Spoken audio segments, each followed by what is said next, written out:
Good morning everyone, welcome to my channel Shilpa's daily life. আমার এই নতুন ব্লগে তোমাদেরকে জানাই অনেক অনেক ওয়েলকাম আর অনেক অনেক ভালোবাসা। তো সকালবেলা দেখো উঠে আগে আমি আমার রুমটা ঝাঁট দিয়ে নিচ্ছি, আর বাকি রুমগুলো শাশুড়ি মা সকালবেলা ঝাঁট দিয়ে দেয়, মানে মা যেই রুমে ঘুমায় সেই রুমটা বলো আর দুয়ার টুয়ারগুলো মা ঝাঁট দিয়ে দেয়। আর যেহেতু আমি দেরি করে একটু ঘুম থেকে উঠি তাই জন্য আমার রুমটা ঝাঁটানো হয় না, আমিই ঝাঁটিয়ে নিলাম। তারপরে বাকি রুমগুলো দুয়ার টুয়ারগুলো আমি সমস্ত কিছু মুছে নিচ্ছি, তারপরে আমার রুমে চলে এসেছি, এটাও আমি এখন মুছে নিচ্ছি। গুড মর্নিং এভরিওয়ান, এখন বাজে প্রায় 8:45। আজকে 6:30টায় ঘুম থেকে উঠেছি, যেহেতু আজকে বাড়িতে পুজো আছে। তো মনসা পুজো আছে, যেটাকে মনে হয় ঢেরা পাল্লা বলে। তো পুজোটা হবে, আর সেই জন্য বাড়ির একটু কাজকর্ম করলাম, ঘর দোর ভালো করে মুছে পরিষ্কার করলাম। আর আমিষ নিরামিষ আজকে যে একটু আলাদা, তো আগের দিন রাত্রিতে আমি গ্যাসটা মুছেই রেখেছিলাম। আর এখন মা যেগুলো হয় আর কি চুবড়ি টুবড়িগুলো সেগুলো ধুয়ে দিয়েছে, আর গোয়ালে গেছে। তো গোয়ালে গেছে গায়ে ধুইতে, আর আমি একদিকে স্নানটা সমস্ত কিছু সেরে নিয়েছি।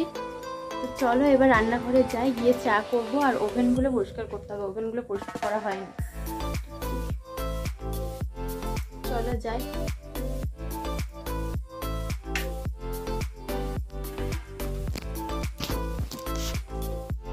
কালকে না আমি রাত্রিতে গ্যাসটা আরে পরিষ্কার করে রেখেছিলাম আর কি, কারণ কি হচ্ছে যেহেতু নিরামিষ হবে, রোজ রোজ আমিষ টামিষ রান্না হয় এটাতে, সেই জন্য আমি গ্যাসটা পরিষ্কার করে রেখেছিলাম। কিন্তু এটার বার্নারগুলো পরিষ্কার করা হয়নি, বার্নারগুলো আমি রেখে দিয়েছিলাম। আর এই যে চুবড়িগুলো, এই চুবড়িগুলো তো মাছে আরে ঢাকা দেওয়া হয়, সেই জন্য আজকে চুবড়িগুলো একটু পরিষ্কার করে ফেলবো। তো এগুলো করে নিই। আর এই দিকে দেখো আমি কালকে রাত্রিতে মনে পড়েছে, রাত্রি 12:30 থেকে 1টা বাজে, তখন আমার মনে পড়েছিল গতকাল রাত্রে তো পুজো আছে, দুপুরবেলা ভাত হবে না, তো কিছু একটা ভিজিয়ে রাখি, মটর বা ছোলা করাই। তো কাবলি ছোলাইগুলো বড় নিয়ে এসেছিলো এই সপ্তাহতেই, ভাবলাম তাহলে কাবলি ছোলাইগুলো ভিজিয়ে দিই।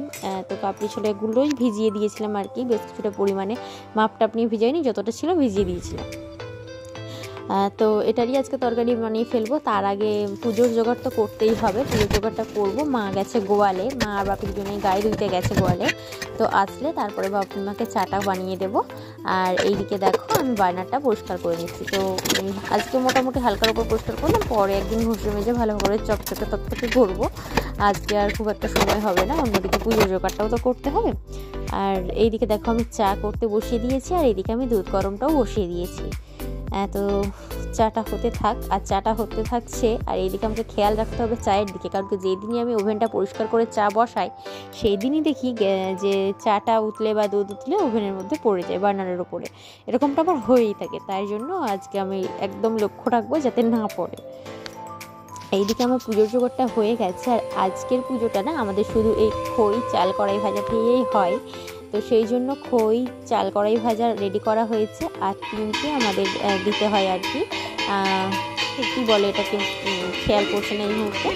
আর এখানে প্রদীপ রেখে দিয়েছি, শাশুড়িমা বললো প্রদীপটাও ঠাকুরের কাছে জ্বেলে দাও, তারপরে ছবিটা তাহলে ভালো লাগবে দেখতে, তো ঠাকুর করে দিয়েছিলাম। আর তারপরে না আজকে আমার কলেজে যাওয়ার ছিল, কলেজে চলে গিয়েছিলাম, খুব তাড়াহুড়োর মধ্যে ছিলাম। তো বাড়ি ফিরেছি এখন প্রায় বিকেল হয়ে গেছে, এখন 5:30 মতো বাজে। আর আমি খাবার নিয়ে বসে গেছি। তো পরোটা বানিয়েছিলাম, কাবলি ছোলার তরকারি বানিয়েছিলাম, তো পরোটা একটা নিয়েছি, আর সাথে একটু মুড়িও নিয়ে নিয়েছি। তো খাওয়াই হয়নি আজকে, একটা পরোটা আমি না কোনো রকমে মানে এত তাড়াহুড়ো করে খেয়েছিলাম যে একটা পরোটা দোগালে আমার গালের মধ্যে ঢুকে গিয়েছিল, তাড়াহুড়ো করে খেয়ে বেরিয়ে গিয়েছিলাম। এখন প্রায় 5:30 মতো বাজে, এসে খাচ্ছি, তার উপর খেতে বসেছি, দেখলাম কারেন্টটাও চলে গেল। আর এইরকমভাবে পরোটা না চিড়ে খেতে, পাতলা করে ছিঁড়ে খেতে আমার বেশ ভালো লাগে, তো সেই মতো করেই খেয়ে নিচ্ছি। আর দেখছি যে আরাম করে বসে খাবো, দেখলাম কারেন্টটাও চলে গেল, রুমটা তো অন্ধকার হলোই, উপরন্ত হাওয়া খাচ্ছিলাম, পাখাটাও বন্ধ হয়ে গেল। তো কী আর করার, ভাগ্যটা এমনই, আজকের দিনটা পুরো তাড়াহুড়োর মধ্যে কাটলো আর কি আর করার। আর কলেজে যেহেতু প্র্যাকটিক্যাল জমা দেওয়ার ছিল, আজকে আমাকে যেতেই হতো, সেই জন্যই গিয়েছিলাম। আর দুপুরবেলা 1:30টার মধ্যে যদিও ছুটি হয়ে গেছিলো, 2টোর সময় করে। তারপরে দেখলাম প্রচণ্ডভাবে বৃষ্টি নেমেছে, তো বৃষ্টির জন্য না আটকে রয়ে গেছিলাম প্রায় 5:30 বাজে, কেন এখনও পর্যন্ত বৃষ্টি থামছেই না এখানে। আর হালকা একটু বৃষ্টিতে ভিজে ফেলেছিলাম, তার জন্য দেখছি মাথাটাও টিপটিপ করছে, ইদানিং এরকম হচ্ছে, অল্প পরিমাণে বৃষ্টিতে এক ফোঁটা বৃষ্টিতে ভিজলেও আমার মাথার যন্ত্রণা করছে। তো চা নিয়ে বসে গিয়েছিলাম। 8টার সময় মনে পড়েছে কি আমি তো কলেজ থেকে বাড়ি ফেরার সময় স্কুলের কাছ থেকে আমি ভুট্টা কিনে নিয়ে এসেছিলাম, যেহেতু আমার ভুট্টাটা খেতে খুব ভালো লাগে, মনে ছিল না, পরে পেলাম আর কি, মনে পড়লো। এবার আমি ভুট্টাটাকে সেই জন্য আরেকটু গরম করে নিচ্ছি। চলো আজকের মতো ভিডিওটা আমি এখানেই শেষ করলাম, কেমন লাগলো অবশ্যই কমেন্ট করে জানিও।